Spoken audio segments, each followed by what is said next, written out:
Hoy nos acompaña desde el Hospital Psiquiátrico Infantil Juan N. Navarro la doctora Josefa Cavazos, a quien tengo el gusto de presentar. Es una profesional altamente reconocida y actualmente está tomando riendas sobre muchas de las estrategias que el Hospital Psiquiátrico Infantil tiene para nosotros. Y pues bueno, sin más preámbulo, le dejo la palabra a la doctora Cavazos para que nos comparta sobre los cuidados de niños, niñas y adolescentes ante la pandemia por COVID-19. Hola, muchas gracias, doctor José Mendoza, muchas gracias al personal del INSABI por esta invitación. Me gusta, ojalá que al final de la presentación puedan llevarse aspectos prácticos del cuidado emocional y de la salud mental de los niños, niñas y adolescentes que pudieran utilizar en su práctica diaria en contacto con pacientes. Esta presentación me voy a enfocar en tres aspectos: la pandemia y los cambios e implicaciones en la vida diaria y en la salud mental de los niños, niñas y adolescentes. Las manifestaciones que este efecto de aislamiento y de emergencia puede provocar en esta población y cómo podemos ayudar a las familias, a los cuidadores y a esta población a tener un mayor cuidado emocional. ¿Qué implicaciones ha tenido para los niños, niñas y adolescentes esta pandemia? En primera instancia, ha habido un cambio muy importante en sus rutinas. No nada más nos ha afectado a los adultos, sí que hemos tenido que modificar nuestra forma de trabajar, haciendo más trabajo en casa, o para muchas familias ha implicado quedarse sin trabajo y quedarse sin sustento, lo que implica un mayor estrés a nivel familiar. Ha implicado para los niños, las niñas y los adolescentes también que han tenido que cambiar su manera de aprender. Yo creo que todos de los que estamos aquí, veo que hay alrededor de 400 participantes, hemos tenido contacto con algún niño o alguna niña que está abrumado por la situación del aprendizaje en línea. Si muchos de nuestros niños no tenían un acercamiento a este tipo de aprendizaje, al cual incluso los maestros, incluso muchos de los maestros, pues nunca habían tenido un acercamiento a dar clases en línea, lo que hizo que tuvieran que desarrollar estrategias de afrontamiento. La población de la que estamos hablando, los maestros y los padres de familia o los cuidadores, que nos afrontamos a esta situación. Los niños están aprendiendo otra forma de aprender, ¿sí? Ha cambiado la manera de relacionarnos. Y para algunas familias esto ha sido muy bueno, ¿sí? El aislamiento, el confinamiento ha sido algo que les permite conocerse más, tener más espacios juntos, desarrollar como modos de convivencia saludables, pero para otras familias también ha significado un reto, sobre todo en las familias en donde hay violencia, porque esta nueva forma de relacionarnos al estar en aislamiento y con todos los factores estresantes que hay en el medio ambiente en este momento, hay una mayor situación de estrés que puede predisponer a situaciones de violencia. Entonces, tal vez era una familia en donde no había violencia y se desata violencia en esta situación, o tal vez, pues eso, las familias, algunas familias también han desarrollado estrategias saludables para esto. También hay una nueva forma de cuidarnos, ¿sí? Antes salíamos y, bueno, no teníamos tanto cuidado en si llegábamos a un lugar, lavarnos las manos, ¿sí? Siempre nos decían, bueno, lávate las manos antes de comer, después de ir al baño, ajá. Entonces, pero ahora sabemos que el lavado de manos es esencial para cuidar nuestra vida, ¿sí? El uso de Una mascarilla facial, una cubrebocas también se hace básico para nuestro cuidado. Y bueno, tenemos que enseñarle a estos chiquitos y a estos adolescentes los riesgos que puede implicar pues no tener cubrebocas o tener contacto físico. Sabemos que, por ejemplo, para los adolescentes en particular, las relaciones sociales son muy importantes. De hecho, hay estudios en los que se comprueba que el rechazo social es tan intenso como el dolor físico a nivel cerebral en los adolescentes. ¿Qué nos dice esto? Que finalmente esta situación está siendo un reto para ellos. ¿Por qué? Porque su interacción social se ha visto modificada, ¿sí? Sabemos que en la adolescencia, por el desarrollo normal de su edad, aún no perciben las situaciones de riesgo como riesgo, tal cual, ¿sí? Entonces es fácil para ellos seguir teniendo contacto físico o hablar sin cubrebocas o besarse entre novios, ¿sí? Entonces es una población que debemos de abordar con mucho cuidado, teniendo en cuenta sus habilidades del desarrollo, su edad, y modificar las formas o adaptar, mejor dicho, las formas de enseñarles las medidas de protección de acuerdo a su edad. Por ejemplo, en los niños preescolares, las medidas de protección las podemos hacer con juegos, o, por ejemplo, con un peluche, enseñarle cómo se utiliza el cubrebocas, pero en los adolescentes, bueno, les podemos dar información en infografías que sean amigables para ellos, a la vista, coloridas, ¿sí? En donde se puedan explicar los pros y los contras de hacer estas medidas de protección y esta forma de cuidarlos. Aunque ustedes no lo crean, todos estos cambios son generadores de estrés, ¿sí? Son generadores de estrés para nosotros, desde un estrés económico, ¿sí? Porque ahora nos tenemos que preocupar de comprar cubrebocas, de que si había o no había gel en el súper. Entonces, todos estos pequeños generadores de estrés han cambiado nuestro día a día. ¿Cómo podemos hacer más fáciles estos cambios y cómo podemos disminuir el estrés en la población de niños, niñas y adolescentes? Primero, es importante hablar con ellos del tema, ¿sí? Los niños ya lo saben. A estas alturas ya saben que existe un virus del cual pues nos podemos enfermar, que es altamente contagioso.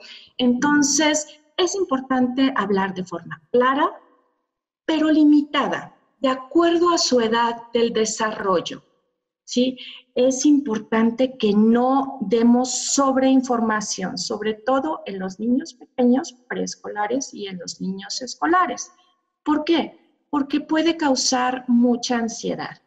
Esta semana me decía la mamá de un paciente, es que de un niño escolar de 10 años, ha estado muy ansioso, doctora. Yo le decía, ¿por qué? ¿Qué ha pasado? Además de, bueno, que estuvieron en exámenes en la escuela y tenían que entregar muchos trabajos. Me dice, es que ha escuchado muchas noticias. Sí, los papás y los cuidadores necesitamos disminuir o limitar el tipo de noticias que escuchan esta población. No sé si han visto ustedes mismos cuando ven noticias negativas acerca del coronavirus, noticias de cuántos muertos hay, noticias de si, bueno, la gente está pensando esto, hay rumores de esto otro, hay una sobreinformación en muchos medios amarillistas que pueden ser productoras de ansiedad. Entonces, yo les pido, por favor, que cuando tengan práctica con padres y madres y cuidadores, les sugieran disminuir la exposición a noticias en esta población. Les sugiero, otra de las cosas que les pueden sugerir es mantener una rutina. Y las rutinas a veces son complicadas, sobre todo con cierto tipo de niños, pero Las rutinas nos ayudan a mantener estabilidad y cierto control sobre las actividades que vamos haciendo durante el día. Esta sensación de control ayuda a disminuir la ansiedad y las preocupaciones. También es muy recomendable que ayudemos a los niños a expresar las dudas y los sentimientos que están teniendo acerca de la situación. Muchas veces, ni siquiera nosotros mismos como adultos sabemos identificar sentimientos. Y cuando algo es desconocido y no sabemos bien cómo hacerlo, preferimos como no abordarlo. Pero una de las prácticas saludables es expresar estos sentimientos, verbalizar los sentimientos, tomando en cuenta que si nos sentimos mal, también se vale. También es normal esta sensación de ansiedad, de miedo, ¿sí? De alegría. Las emociones son normales y nosotros tenemos emociones porque nos ayudan a vivir. Entonces, cuando no sabemos cómo responder a las emociones de los niños y están teniendo miedo, preocupación, uno de los tips que les podemos dar a las mamás y a los papás y cuidadores es valídele esa emoción. Dígale, es normal que te sientas con miedo, es normal que te sientas preocupado. ¿Cuántas veces, cuando no sabemos qué hacer con una emoción, decimos, ay, no estés triste o no estés preocupado? ¿Y cuándo se nos ha quitado una preocupación? Cuando nos dicen, no te preocupes. Yo creo que es muy raro a quien se le haya quitado una preocupación por el simple hecho de que alguien te diga, no te preocupes. Pero cuando nos dicen, ¿sabes? Aquí estoy. Es normal que estés preocupado. ¿Cómo te puedo ayudar? Te estoy acompañando. No estás solo. Es diferente. Nos sentimos acompañados y siempre estas emociones en acompañamiento se hacen más llevaderas. Es importante también enseñarles las medidas de prevención. Ya lo comenté a lo largo de la presentación. Sí, limitar la exposición a noticias, mantener su rutina y tener un tiempo especial juntos. Muchas veces en esta pandemia, algo que me ha pasado, también pasado y tocado vivir con mis pacientes, es esto de estamos saturados de trabajo. Las mamás que trabajamos tenemos trabajo en línea, pero además tenemos que ayudar a nuestros hijos en las actividades escolares, ¿sí? Y no solamente las mamás que trabajamos, también las mamás que se encuentran trabajando en las labores del hogar, ¿sí? Ahora tienen a los niños ahí y las mamás y los papás, ¿sí? Necesitan ayudarles a cumplir con todos estos requerimientos de la escuela en línea. Entonces, esto hace que muchas veces no se tenga la consideración de tener un tiempo juntos en donde se puedan fortalecer las relaciones familiares, hablar de cosas positivas y estrechar ese lazo que al final de cuentas es lo que va a hacer sentir seguridad. Si nosotros, como profesionales de la salud, podemos promover que los padres y los cuidadores fortalezcan este lazo emocional y mejoren la relación con sus hijos, podemos hacer mucho. Uno de los tips que yo le digo a mis pacientes es, no se duerman sin decirse algo bueno de cada uno todos los días, porque nos educan a estar corrigiendo errores, ¿no? O estar corrigiendo conductas malas. Sí, no entregaste 2 tareas, bueno, pero entregó una.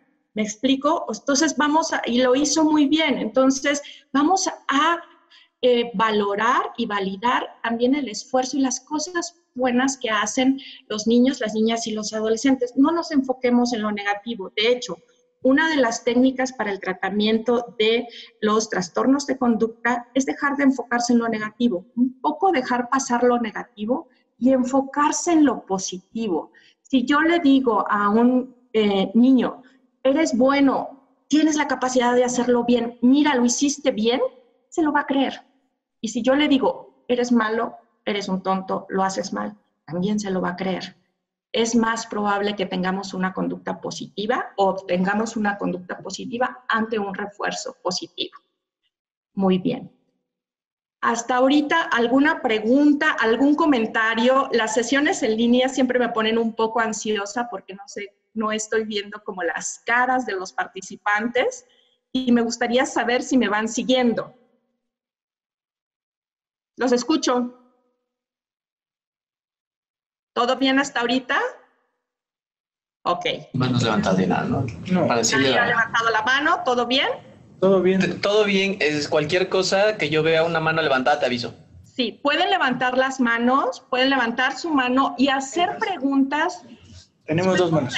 De cosas prácticas que se pueden llevar o que pueden en su práctica diaria. Pregúntenme, por favor, para eso estoy aquí. Hay dos manitas levantadas, entonces le vamos a dar la palabra a alguien.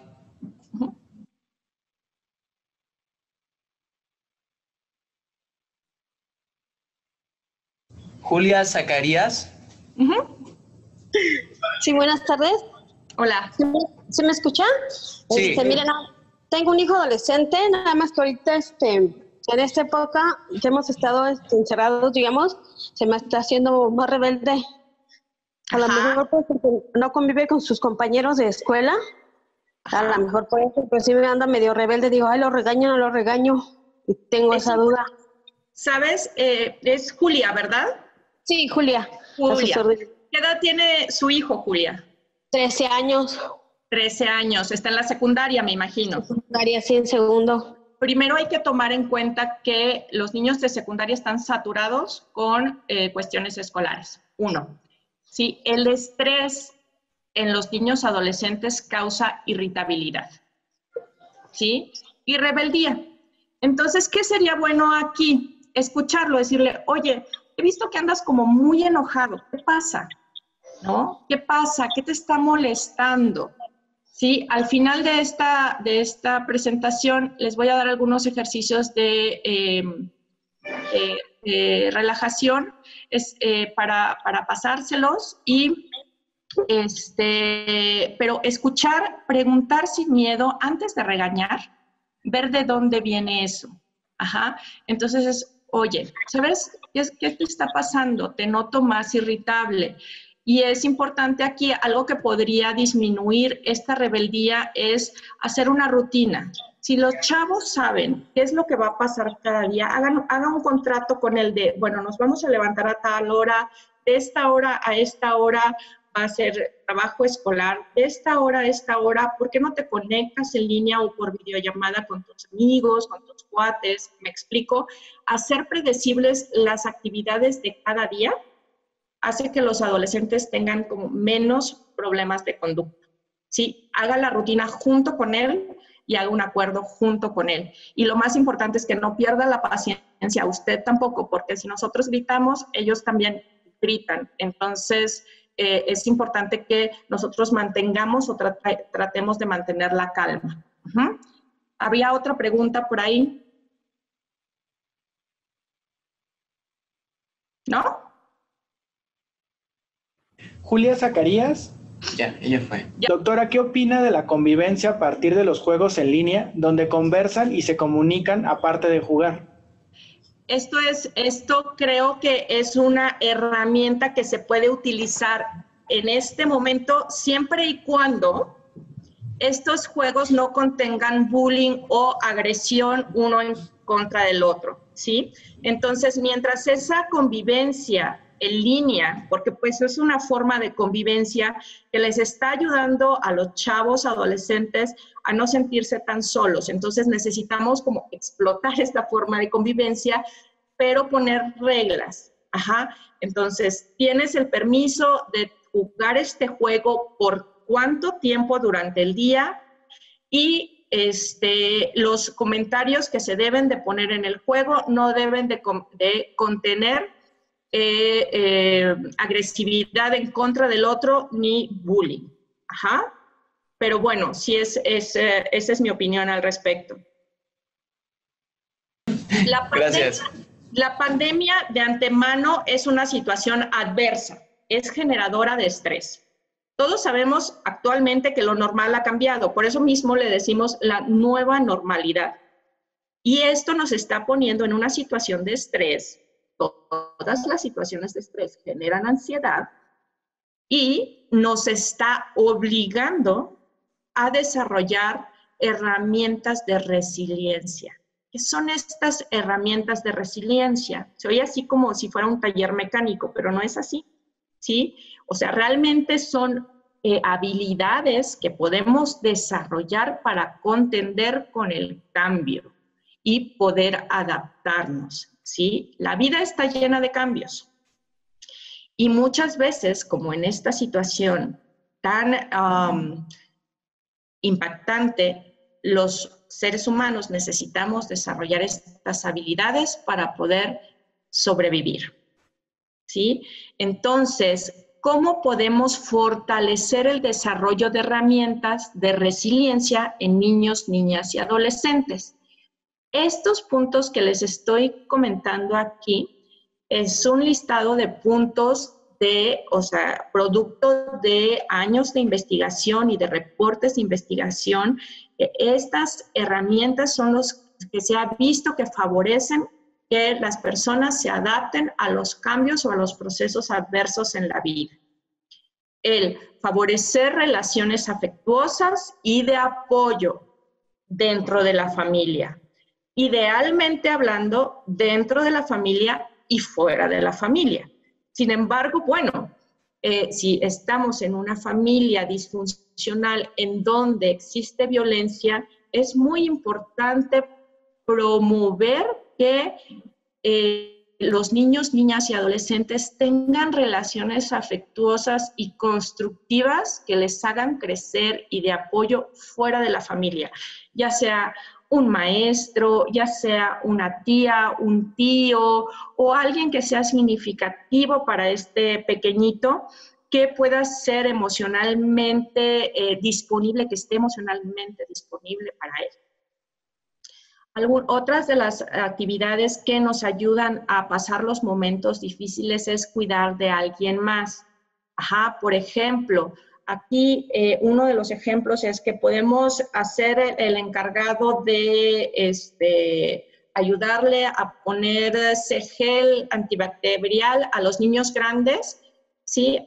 Y que les ayuden a los niños pequeños, por ejemplo. O promover el cuidado de los abuelos, ¿sí? Sabemos que ahorita pues no podemos tener contacto físico con ellos, pero podemos promover el cuidado de ellos a través de el fortalecimiento de estas medidas de protección, como protección emocional también, como, bueno, ahora tú, hijo adolescente, te vas a encargar de cuidar a tu abuelo o tu abuela, siempre y cuando quiera, ¿sí? Y sabemos que hay cosas que les hacen bien, como una llamada, ¿sí? Entonces, tú nos vas a recordar que tenemos que hacerles una llamada al día.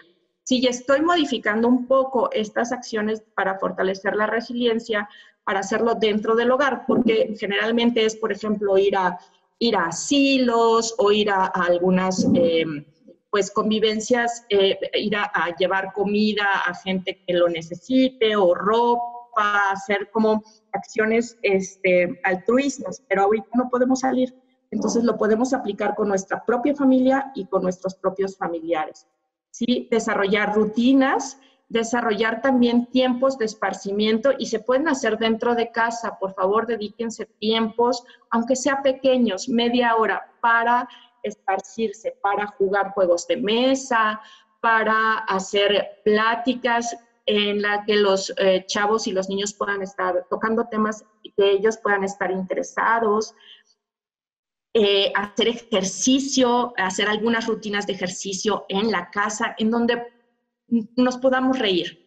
Sí, reír aumenta neurotransmisores que nos hacen sentir bien, el ejercicio aumenta neurotransmisores que nos hacen sentir bien y necesitamos usarlos en estos tiempos de estrés. Promover estrategias de autocuidado, ¿sí? No solamente de lavarnos las manos, del cuidado de lavarnos las manos y de salir con el cubrebocas, sino ¿a qué me refiero con autocuidado? Sino promover rutinas saludables en las que yo pueda dormir bien y que ellos, los niños, niñas y adolescentes, puedan dormir las de 8 a 10 horas necesarias para ellos, tener alimentos saludables, ¿sí? No tienen que ser caros, pero sí saludables. Disminuir el uso de comida chatarra, ¿sí? Hacer al menos media hora o 40 minutos de ejercicio diario y tener un tiempo de relaciones positivas.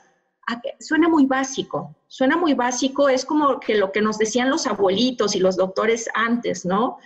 Pues esto básico es la base de la medicina actual también.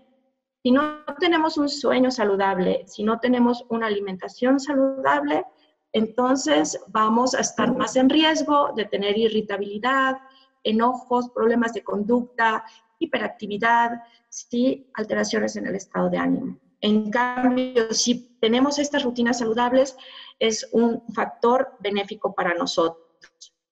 Hay que mantener la perspectiva. Esto va a pasar. No sabemos cuándo, ¿sí? Pero va a pasar. O vamos a desarrollar, al final de cuentas, herramientas de adaptación para contender con esta nueva normalidad. Pero si ustedes mismos se dan cuenta, nuestra reacción cuando empezó la pandemia era diferente a ahora. Nuestra reacción emocional, incluso el miedo que teníamos, ha ido cambiando y la forma de cuidarnos ha ido cambiando. Entonces, esta situación, como todas las crisis, va a pasar. El cambio es parte de la vida, ¿sí? Es necesario adaptarnos para vivir mejor. Ojo, los niños y los adolescentes no expresan, igual que los adultos, los síntomas de ansiedad y de depresión. Entonces, aquí quiero mencionar, ¿sí?, que tenemos que estar muy alertas en los pequeñitos en edad escolar, de síntomas nuevos que se presenten o conductas nuevas, como comportamientos que ya se hayan superado. ¿A qué me refiero con esto? Si el niño escolar o preescolar ya no se orinaba durante la noche en la cama y empieza a orinarse de forma aguda durante la noche en la cama o durante el día, puede indicarnos la presencia de ansiedad, alteraciones en el patrón de sueño. Seguramente a ustedes les ha pasado que cuando estamos muy preocupados, generalmente nos levantamos varias veces durante la noche o despertamos mucho más temprano. En los niños igual, ¿sí? Cuando los niños cambian su patrón de sueño, que por ejemplo no se quieren ir a dormir solos o están muy apegados a la mamá o al papá o ya dormían en su cuarto y quieren volver a dormir con los padres, ojo, este pudiera ser un síntoma de ansiedad. La señora Julia Zacarías me decía hace un momento, mi hijo ha estado muy irritable, como más contestón, porque es adolescente, así muestran la irritabilidad. La irritabilidad, el enojo y los problemas de conducta son una manifestación de ansiedad importante en los escolares y en los adolescentes. Entonces, no hay que quedarnos solamente en esa irritabilidad y en ese enojo. ¿Sí? Generalmente el enojo demuestra o frustración, porque las cosas no están saliendo como yo quisiera, o preocupación. Por eso nos enojamos con nuestros hijos cuando llegan tarde, ¿no? Aparte de que no nos hicieron caso, porque tal vez se estuvieron poniendo en riesgo, ¿sí? Y en lugar de decir, estoy muy preocupada por ti, porque te pusiste en riesgo, es más fácil enojarnos. Entonces, ojo, la irritabilidad y el enojo en esta población puede ser una manifestación de ansiedad. La presencia de pesadillas, sobre todo en los preescolares y en los escolares, que empiecen a soñar cosas feas que les dan miedo, ¿sí? A lo mejor no nos damos cuenta, pero empiezan a estar más inquietos durante la noche o se levantan llorando o se orinan en la noche. Si la presencia de pesadillas que antes no existían puede ser un síntoma de ansiedad. En los adolescentes, sobre todo, que dejen de hablar, que se aíslen más. De por sí, tenemos que ser como muy agudos en identificar este síntoma porque de por sí a los adolescentes pues, estar en sus cuartos, ¿no? Y tener su espacio y que no los invadamos. Pero cuando esto se hace a tal grado de que ya no quieren comer en la mesa con la familia o que no quieren pasar ni siquiera un momento con ellos o con los amigos, que suelen ser muy importantes para ellos, ojo, puede ser una manifestación de ansiedad. preocupaciones por su propio cuerpo. Ahorita, bueno, yo tengo pues contacto con varios familiares de hijos de doctoras y doctores, y es una preocupación muy frecuente que han desarrollado. Y si mi mami o mi papi se enferman y empiezan a tener pesadillas y empiezan a tener cambios en el patrón de sueño, y esta preocupación constante de qué puedo hacer yo para que mi mami o mi papi no se enfermen porque están trabajando en un hospital en donde están atendiendo pacientes con COVID. Entonces, no demeritemos estas preocupaciones y démosle la seguridad a estos niños de que, bueno, mami y papi pues están teniendo el equipo de protección personal necesario, están llevando las acciones de prevención necesarias para evitar enfermarse. Hay que dar esta seguridad a ellos. ¿Sí? Pensamiento sobre la muerte también es un síntoma de ansiedad. En los escolares y los preescolares, el temor a quedarse solos, muchas mamás me dicen, híjole, es que, o sea, antes quería estar sola todo el tiempo y ahora no se me separa. O me voy a algún lugar y me dice, me está llamando de cuándo voy a regresar, si voy a regresar pronto, si estoy bien. Es normal tener estas reacciones de ansiedad o de miedo a quedarse solos en esta situación cuando existe ansiedad. En los adolescentes podemos ver conductas de riesgo. Hay adolescentes que empiezan el inicio de sustancias, del uso de sustancias ante este estrés. Recordemos que una de los factores pues para iniciar el uso de una sustancia es las alteraciones en el estado de ánimo, los problemas de conducta previos o la ansiedad. Entonces, cuando haya un adolescente que tenga uso de sustancias, siempre debemos evaluar si existe una patología de salud mental subyacente. Es muy importante también saber cuándo voy a solicitar ayuda. ¿Y cuándo voy a solicitar ayuda? Cuando alguno de estos síntomas sea suficientemente intenso para provocar una alteración en el funcionamiento diario. Por ejemplo, que no duerma durante la noche, siempre y cuando sea una incapacidad para quedarse, o sea, que sea insomnio y no sea porque está con el teléfono o la tableta durante toda la noche. Y, o sea, la presencia de insomnio durante la noche y la presencia de somnolencia durante el día, importante, que no le permite trabajar. Eso es una alteración en el funcionamiento. Cuando hay ideación suicida, es muy importante que si algún niño o adolescente dice, me quiero morir, no lo regañemos y no le digamos, ay no, ¿por qué dices esas cosas? Porque es una reacción, les digo estos comentarios porque es una reacción bien frecuente de los papás o de los maestros, es, ¿por qué dices eso? O sea, ¿a tu edad? ¿Cómo? ¿Te quieres morir? Más bien se enojan ellos mismos porque el enojo es porque no saben cómo contender con esta declaración tan importante de me quiero morir, ¿no? Entonces es mantener la calma y explorar un poco más qué es lo que está causando esta idea de muerte, ¿no? ¿Por qué te quieres morir? ¿Sí? ¿Qué te está pasando?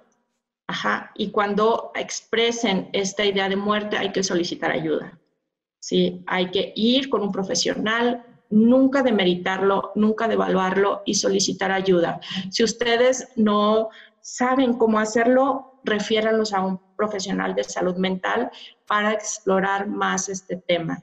Cuando el adolescente esté consumiendo sustancias, se debe de referir a ayuda profesional también. O cuando alguno de estos síntomas que están en esta diapositiva duren más de 6 meses, ¿sí? O sean muy intensos como para causar disfunción en la vida familiar o de los amigos, es importante también buscar ayuda profesional. ¿Qué podemos hacer? ¿Qué podemos hacer para disminuir la ansiedad, que es uno de los síntomas que se están experimentando con mayor frecuencia? Ejercicios de relajación, ¿sí? No sé si han escuchado hablar de ejercicios de relajación y de respiración con el estómago, con los músculos del estómago. La página del Instituto Nacional de Nutrición Salvador Subirán tiene,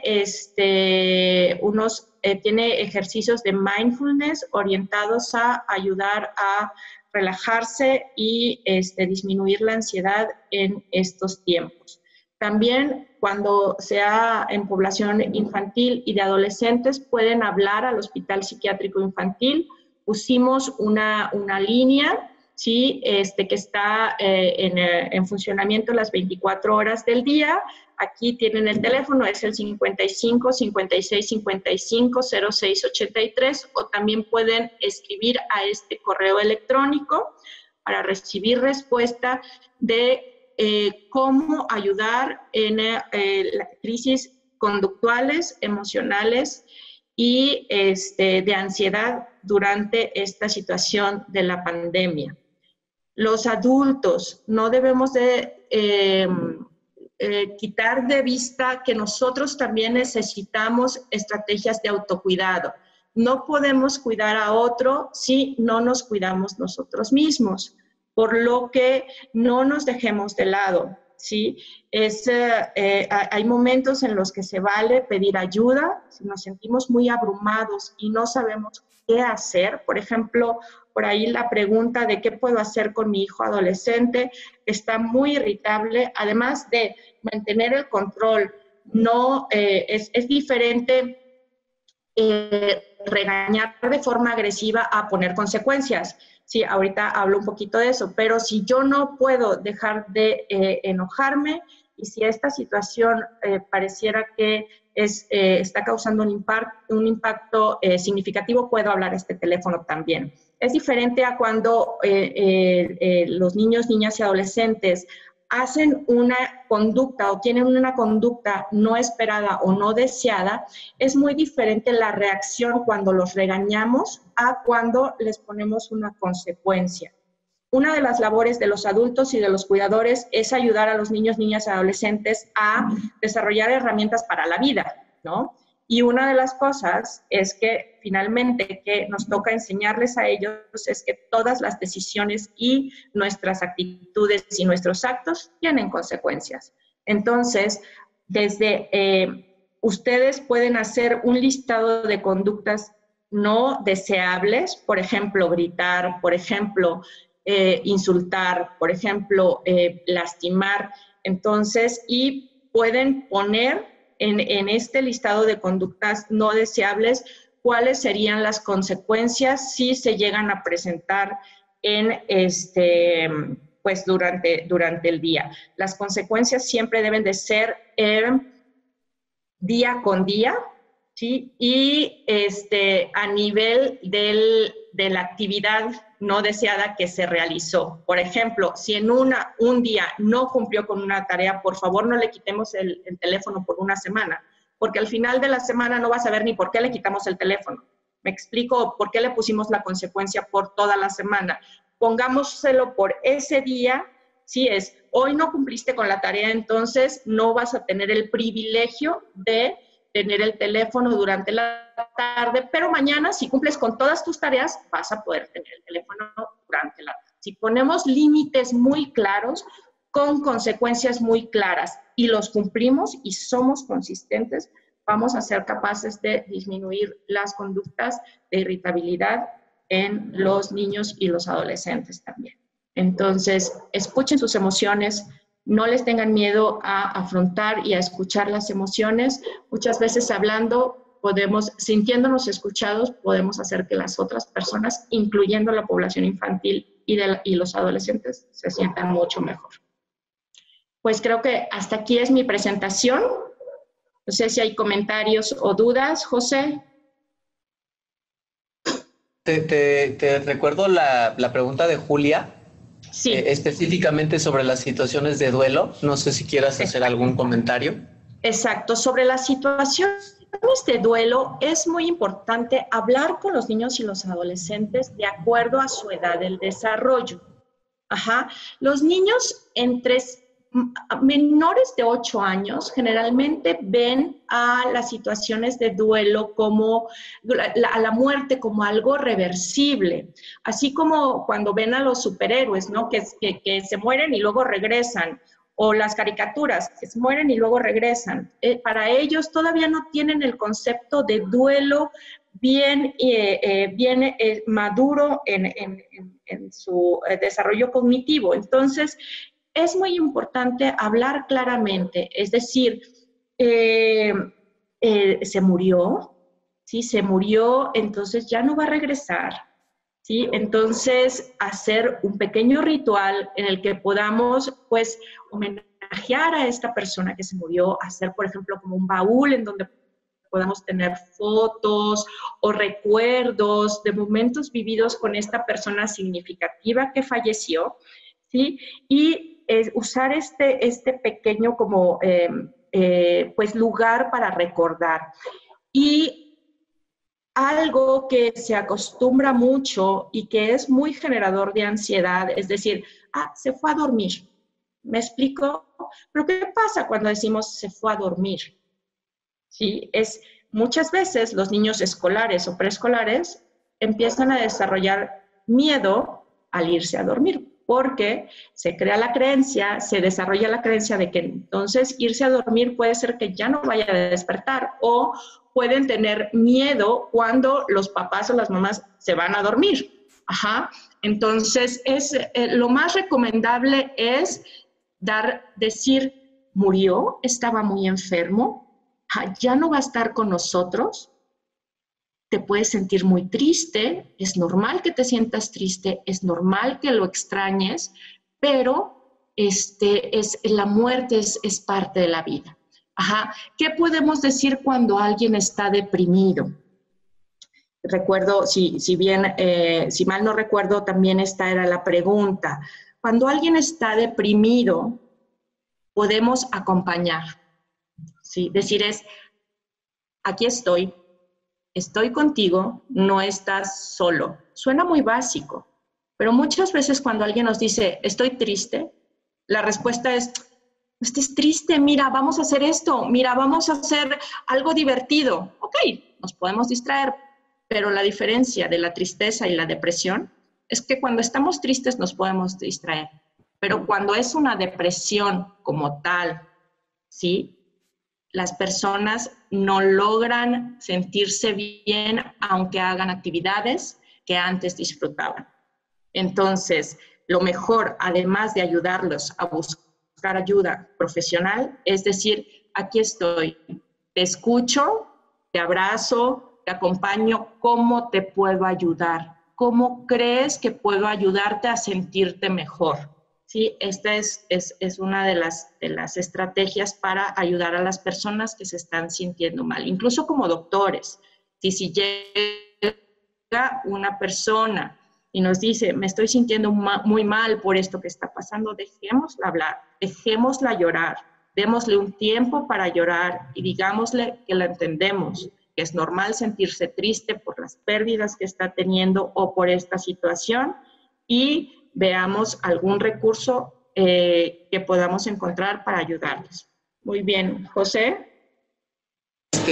Hay también dentro de la página del micrositio de coronavirus hay un par de recursos también sobre cómo hablar de las noticias que no son fáciles de decir. También hay algún par de herramientas para hablar con algunas poblaciones con condiciones especiales. Particularmente, nos ayudó en algunas de estas la Clínica de Autismo del Hospital Psiquiátrico Infantil para desarrollar un material sobre cómo hablar de la pandemia en niños con algunos tipos o condiciones especiales o en algunas discapacidades. Todo este material lo pueden consultar en la página de coronavirus.gov.mx. Igualmente, hay algunas estrategias sobre el manejo de los síntomas de la depresión y algunos síntomas en especial. Creo que una de las cosas más importantes es, muchas veces lo que vemos es un cambio emocional que no significa un trastorno, y a veces no sabemos qué hacer y ya creemos que estamos viendo una depresión, ya creemos que estamos viendo algo, y a veces son respuestas que también nosotros tenemos que identificar como normales y validarlas, ¿no? O sea, el adolescente, el niño, la niña van a tener respuestas normales ante una situación que es para todos anormal. Esto que estamos viviendo, como bien lo decía la doctora Cavazos, es anormal. No es una situación que, o sea, si bien le llamamos nueva normalidad, esto prácticamente es un sinónimo de que por el momento es anormal todavía. Tenemos que ir construyendo esta normalidad conforme va pasando el tiempo, y en estos puntos va a ser muy importante estar como muy sensibles a estos cambios para poderlos identificar. Si generan duda o si me obligan a generar duda igualmente, les pido que tengan presente estos números que están ahorita disponibles para ustedes. Si les cuesta trabajo a través del hospital psiquiátrico, recuerden que contamos igualmente con los números de la línea de la vida. La línea de la vida y la UIES, la Unidad de Inteligencia Epidemiológica en Salud, en el dígito 4, igualmente les pueden brindar información. ¿Hay alguna pregunta ahorita? Bueno, pues parece que no hay preguntas, ¿no, Hay José? una pregunta, a ver, nada Ya más. tenemos una pregunta aquí. Pregunta Verónica García, ¿qué hacer con un adolescente con ideación o riesgo suicida? Verónica, hay que solicitar ayuda profesional. ¿Puedes hablar al teléfono que está en pantalla? Sí, porque hay que escucharlo y se necesita ver qué es lo que está causando esta ideación suicida, y este es uno de los motivos por los que es importante pedir ayuda profesional, ya sea en psicología o psiquiatría. Y bueno, este es un buen lugar para hacerlo. También pueden llamar a las líneas que dijo el doctor, la línea de la vida o al UIES. La ideación suicida es una de las emergencias en psiquiatría, es una de las emergencias en salud mental, y no debemos de tomárnosla a la ligera, ni pensar que es por llamar la atención. Sí, si lo está diciendo es por algo. ¿Sí? Y ya sea que sea una ideación suicida estructurada, un pensamiento suicida o una idea de muerte, que son diferentes, pero a todos estos niveles es necesario buscar ayuda profesional. ¿Sí? ¿Quieres agregar algo, José?